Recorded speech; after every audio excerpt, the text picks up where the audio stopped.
Venez vous relooker chez Luminel. Salon de beauté Luminel vous présente le journal. Luminel, osez être la plus belle.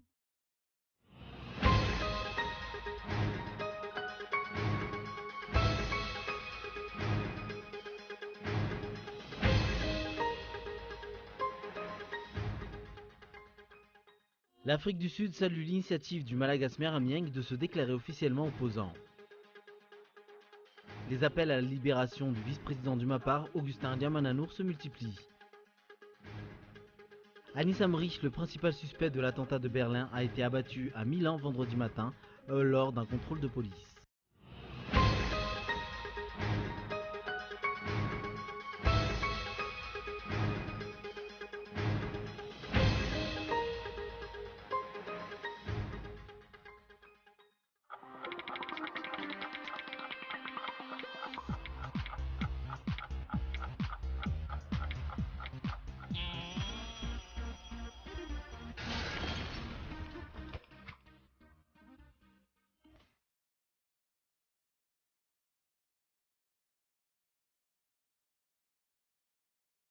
Venez vous relooker chez Luminel. Luminel, coiffure tendance, extension cheveux, coloration, lissage brésilien, maquillage, extension cils. Pédicure, manucure, onglerie. Luminel Béorir, Québec Escalier 4 foot. L'Avant Center, 4e étage, box 418. Luminel, osez être la plus belle.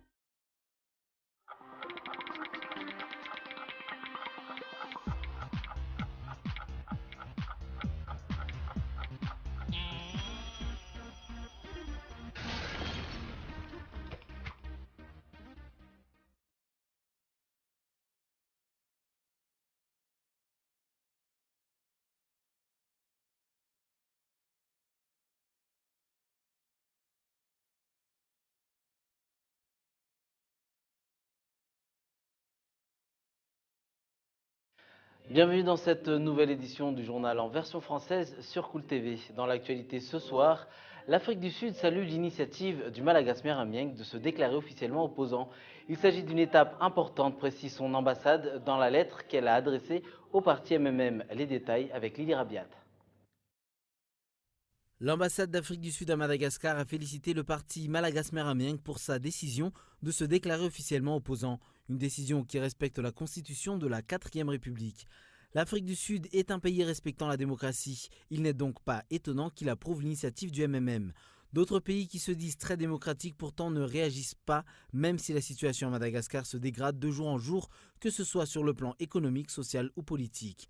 En étant complices du régime actuel, cela les arrange sûrement que l'opposition officielle ne voit jamais le jour.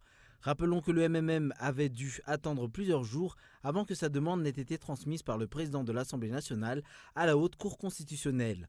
Cette dernière, de son côté, n'a toujours pas rendu sa décision. Selon l'opinion, il n'y a aucune raison pour que cette juridiction ne réponde pas favorablement à la requête du Malagasy Amieng, étant donné que la Constitution même garantit l'opposition démocratique. Les appels à la libération du vice-président du MAPAR, Augustin Diamananour, se multiplient. Aujourd'hui, le mouvement Mitsanganar Malagasy a réclamé que cet ancien ministre soit libéré dans les plus brefs délais. Pour les membres de ce mouvement, le procès de ce dernier ne s'est pas déroulé selon la loi en vigueur. Cela justifie, d'après eux, que ce régime a battu le record en termes de violation des droits humains. Jusqu'ici, tous les appels réclamant la libération d'Augustin Diamananour ont été vains. Ce dernier va donc passer Noël en prison, en attendant le verdict de son procès le 27 décembre prochain.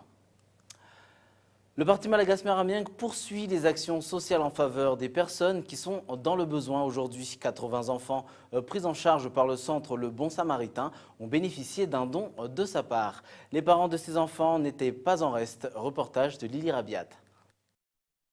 Le parti Malagasy Amieng a remis des jouets, des bonbons et des biscuits aux enfants pris en charge par le centre Le Bon Samaritain Sizanzanar. Une dotation effectuée afin d'assurer que ces enfants passent les fêtes de Noël dans la joie. Ce n'est qu'un début, rassure le président national de ce parti.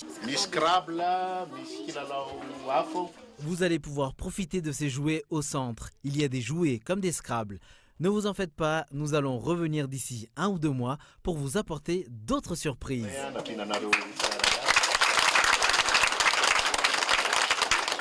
Le centre s'occupe de 80 enfants. Ici, ces derniers sont nourris, éduqués et scolarisés. Nous avons plusieurs classes de la 11e à la 8e. Les élèves suivent les programmes établis par l'État.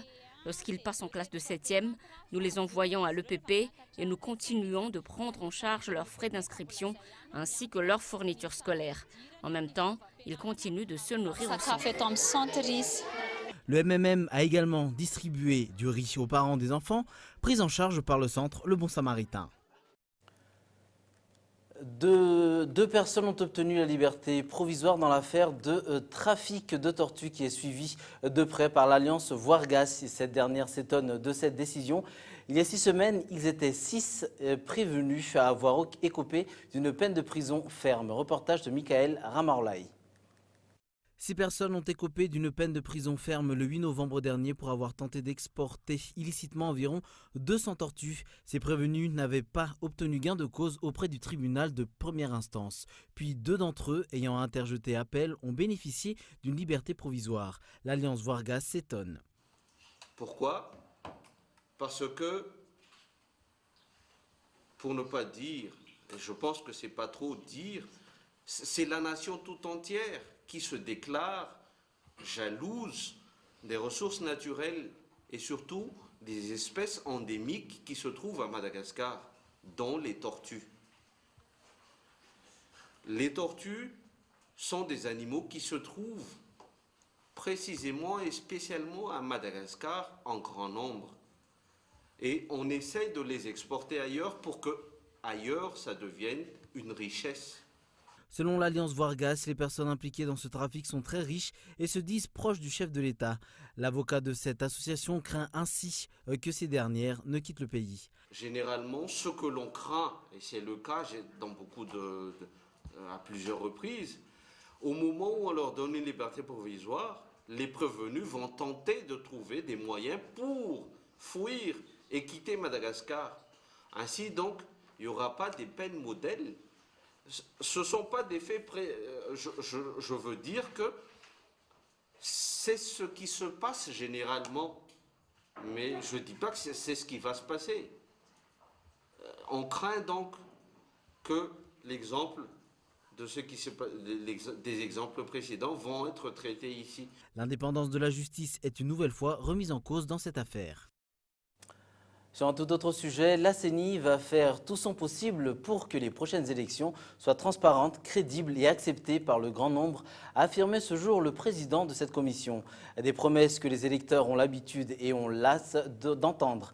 Cette commission va devoir faire ses preuves en concrétisant ses nombreux engagements. Aujourd'hui, le président de cette commission a dressé un bilan des activités effectuées par la CENI durant l'année 2016. Tout de suite, les explications.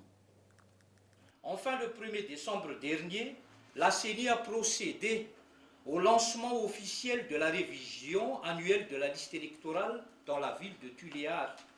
Ensuite, des missions de la CENI ont été déployées dans tout Madagascar pour animer et encadrer nos démembrements pour réussir cet important exercice. Pour finir, la CENI confirme sa vision stratégique de beaucoup travailler pour avoir une gouvernance électorale crédible et démocratique. Elle réitère ses engagements d'assurer la concertation et la transparence. Enfin, elle va faire tout son possible pour que les élections à venir seront transparentes, crédibles et acceptées par le grand nombre. À la une de l'actualité internationale, Anis Amri, le principal suspect de l'attentat de Berlin qui a fait 12 morts et des dizaines de blessés le 19 décembre, a été abattu à Milan vendredi matin lors d'un contrôle de police. Reportage de France 24. Sa cavale a pris fin ici, devant cette gare, proche de Milan. Ce vendredi, il fait encore nuit lorsque 2 policiers s'approchent d'un individu au comportement suspect. Ils lui demandent une pièce d'identité, mais l'homme sort immédiatement un revolver et ouvre le feu. Les policiers répliquent. Ce matin, le ministre italien de l'Intérieur est catégorique. Après une rapide enquête, et comme il est de coutume dans ce type d'affaires, il est clair que la personne qui a été tuée est sans l'ombre d'un doute Anis Amri, l'auteur présumé de l'attaque terroriste de Berlin. Depuis 4 jours, les autorités allemandes puis tous les services de renseignement européens étaient en alerte. Car lundi soir, après avoir foncé sur la foule dans un marché de Noël de Berlin, le terroriste au volant du camion réussit à fuir. Il vient de tuer 12 personnes et de faire des dizaines de blessés. Quelques heures plus tard, la police allemande arrête un premier suspect rapidement relâché. Puis les autorités identifient Anis Amri comme l'auteur présumé de l'attaque. Un mandat d'arrêt international est lancé contre lui. Entre-temps, ce Tunisien de 24 ans a donc pris la fuite, direction l'Italie. Un pays dans lequel il a vécu pendant 4 ans après son arrivée sur l'île de Lampedusa. En Syrie, l'armée syrienne a annoncé jeudi avoir repris Alep dans sa totalité et ramené la sécurité dans la ville après l'évacuation des derniers insurgés. Une victoire pour le régime et ses alliés russes et iraniennes. Reportage de France 24. Des coups de klaxon et des cris de joie. Des milliers de Syriens sont descendus dans les rues d'Alep. L'armée vient d'annoncer à la télévision la reprise totale de la deuxième ville de Syrie. Grâce au sang de nos martyrs et au sacrifice de nos valeureuses forces armées, le commandement général des forces armées annonce le retour de la sécurité à Alep après sa libération du terrorisme et des terroristes et la sortie de ceux qui y restaient. Un peu plus tôt dans la soirée, les derniers convois de rebelles et de civils syriens ont quitté la ville. Depuis une semaine, plus de 34 000 personnes ont été évacuées selon le CICR. Mais les évacuations ont été perturbées à plusieurs reprises, notamment à cause des mauvaises conditions météo. La plus grande difficulté à laquelle nous avons été confrontés ces derniers jours, c'est ce temps. La neige et le froid. Nous avons beaucoup souffert. La plupart des insurgés sont redirigés dans la région d'Idleb en zone rebelle. Simultanément, plusieurs bus et ambulances ont quitté Foua et Kafraya, 2 villages chiites pro-régime assiégés par les rebelles. Cette fois, les évacués sont conduits vers Alep.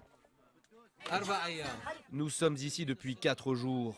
Depuis lundi matin, nous attendons et avons attendu un jour avant cela. Nous sommes partis le dimanche soir. Pour le président syrien Bachar al-Assad, la reprise d'Alep représente sa plus grande victoire depuis le début de la guerre en 2011. De leur côté, les rebelles évoquent une défaite majeure. Je vous rappelle les principaux titres de ce journal. L'Afrique du Sud salue l'initiative du Malagasy Marameeng de se déclarer officiellement opposant. Les appels à la libération du vice-président du MAPAR, Augustin Diamananour, se multiplient. Et enfin, Anis Amri, le principal suspect de l'attentat de Berlin, a été abattu à Milan ce matin lors d'un contrôle de police. Voilà qui referme ce journal ce soir. Rendez-vous demain à 20h45 sur Cool TV. Bonne soirée et au revoir.